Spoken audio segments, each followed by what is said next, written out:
Demokrasi sejatinya sudah mati di negeri Wakanda ini. Bener deh, demokrasi yang memberi arti dari rakyat untuk rakyat dan oleh rakyat sudah musnah lama dalam 20 tahun ini. Demokrasi di negeri ini adalah milik oligarki, bukan milik rakyat. Demokrasi di negeri ini sudah merupakan sarana bisnis untuk menjadi lebih kaya bagi kelompok oligarki dan pemodal besar. Jadi, sewaktu para analis politik mengatakan biaya nyapres di Indonesia sekitar 9 triliun, hal ini sangat benar dan sangat bisa dipercaya. Sungguh, siapa di negeri ini yang punya uang 9 triliun untuk nyapres? Prabowo, Anies, Ganjar, nggak ada yang punya. Bahkan 3 kali Prabowo kalah karena nggak punya duit sebesar itu dan tidak didukung oligarki yang punya duit sebesar itu. Jadi sampai kapanpun Indonesia hanya bisa melahirkan pemimpin yang dimiliki oleh oligarki. Karena semua lini dari partai hingga rakyat dan semua sistem harus dibeli dan diatur oleh yang punya kapital. Ketentuan 20% presidensial threshold adalah awal matinya demokrasi di Indonesia. Artinya apa? Untuk mencapai ketentuan 20% saja harus merangkul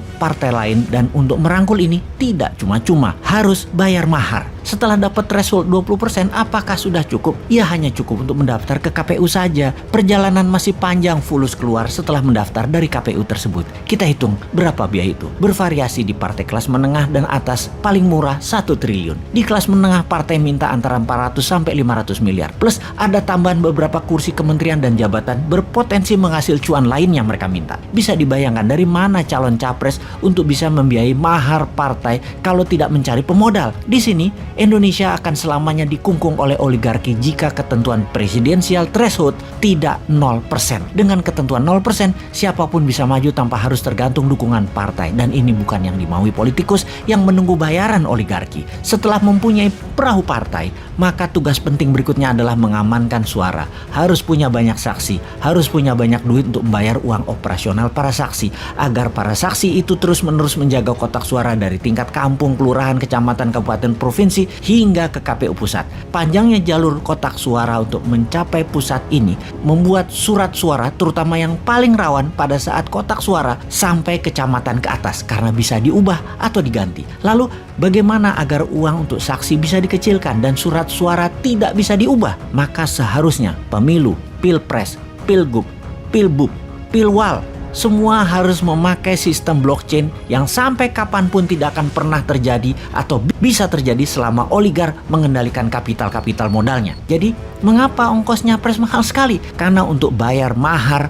partai, baik partai yang akan jadi pelengkap persyaratan 20% dan juga kolaborasi partai pendukung. Kemudian pos kedua adalah membayar saksi. Pos ketiga yang juga perlu dana besar yaitu untuk sosialisasi dan memframing, seperti membayar pengamat untuk menggiring opini, membayar lembaga survei, membayar iklan terutama iklan TV, membayar konsultan politik, membayar buzzer, mencetak kaos dan berbagai atribut baliho, bendera dan lain sebagainya, serta biaya-biaya posko. Di pos berikutnya yang perlu dana besar untuk membeli suara rakyat adalah di pedesaan. Satu suara itu sekitar 30 sampai 100 ribu rupiah per kepala, dan ini ada bandarnya. Biasanya sang bandar akan menghitung suara di mana yang bisa dan mudah serta murah untuk mereka beli. Sekarang di tahun 2024, siapa capres yang punya 9T? Satu pun nggak ada. Sekali lagi, yang punya duit triliunan itu hanya oligarki. Bayangkan, satu oligarki bisa modali antara 2 sampai 3 triliun selama nantinya kebijakan pemerintahannya akan menguntungkan mereka,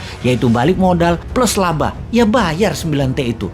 Bagi oligarki, biaya capres yang hanya 9 triliun itu kecil. Jadi, sungguh demokrasi sudah mati di Indonesia ini, yang dibikin oleh pejabat yang berkuasa dalam 20 tahun terakhir ini bersama oligarki.